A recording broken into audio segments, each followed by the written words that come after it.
প্রস্তাব এসছে যে আপনার রিপ্রেজেন্টেটিভ ভোট, অর্থাৎ আপনার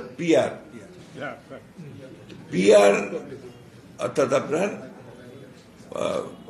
প্রপোর্শনেট রিপ্রেজেন্টেটিভস। এই বিষয়টা অনেক দেশে আছে, অবশ্যই আছে, কিন্তু এটার সঙ্গে আমাদের দেশের মানুষ কিন্তু খুব বেশি পরিচিত না। আমরা অ্যাডাল্ট ফ্র্যাঞ্চাইজ বুঝি, অর্থাৎ এক ব্যক্তি এক ভোট, এটাকে আমরা বুঝি।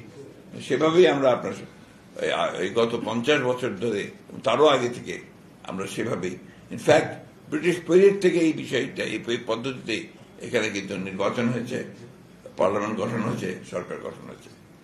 আজকে হঠাৎ করে সামনে যখন এই বিষয়টা আসছে এবং তার জন্য আন্দোলন হচ্ছে, তখন কিন্তু আপনার স্বাভাবিকভাবেই যারা অতি দ্রুত একটা নির্বাচন চান দেশে, আপনার গণতন্ত্রকে পুনঃপ্রতিষ্ঠা করার জন্য, গণতান্ত্রিক সরকার গঠন করার জন্য, গণতান্ত্রিক পার্লামেন্ট গঠন করার জন্য তারা আমরা একটু উদ্বিগ্ন হই। সেই জন্য আমরা খুব পরিষ্কার করে বলেছি যে এই বিষয়টা ওই আগামী পার্লামেন্টের উপরে ছেড়ে দিতে হবে।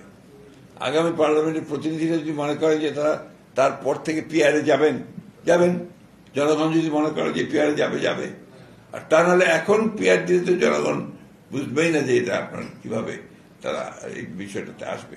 এবং একটা বড় যেটা প্রবলেম এখানে এই পিআর পদ্ধতিতে, ব্যক্তির যে স্বাধীনতা থাকে আপনার তার রিপ্রেজেন্টেটিভ চুজ করবার, সেই স্বাধীনতাটা এখানে কিন্তু খর্ব হয়। দলকেই চুজ করতে হয়, অর্থাৎ ওই দলকেই ভোট দিতে হবে। কোন গোবিন্দ বাবু আজকে 4 নম্বরের জন্য চাচ্ছেন, এটা ইম্পর্টেন্ট হবে না। যে দল থেকে চাচ্ছেন সেটা ইম্পর্টেন্ট হবে। দল নমিনেশন দেবে পরে তাদেরকে আপনার পার্লামেন্টে আনার জন্য।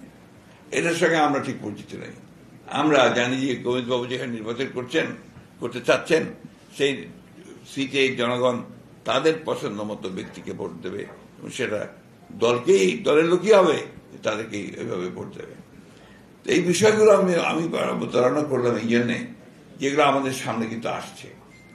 একটা জিনিস আপনাদের সবসময় মনে রাখতে হবে যে বাংলাদেশের যে সমাজের, রাষ্ট্রের, জাতির আত্মা যেটা সোল, এই সোলটা কিন্তু 1971 সালে আমরা ওই সাম্প্রদায়িক একটা বাংলাদেশ, এই বাংলাদেশ নির্মাণ করার জন্য কিন্তু আমাদের সেই সোল আছে। এই সোলকে আমরা নষ্ট হতে দিতে চাই না। আজকে যে কোনোভাবেই হোক আপনার যে একটা প্রচেষ্টা আছে যে ভিন্নভাবে চিন্তা ভাবনা করার, সেই ভিন্নভাবে চিন্তা ভাবনা করার কোনো অবকাশ এখানে আছে বলে আমরা মনে করি না। বাংলা টেলিগ্রাফ, সত্য, সঠিক, সব সময়। www.banglatelegraph.com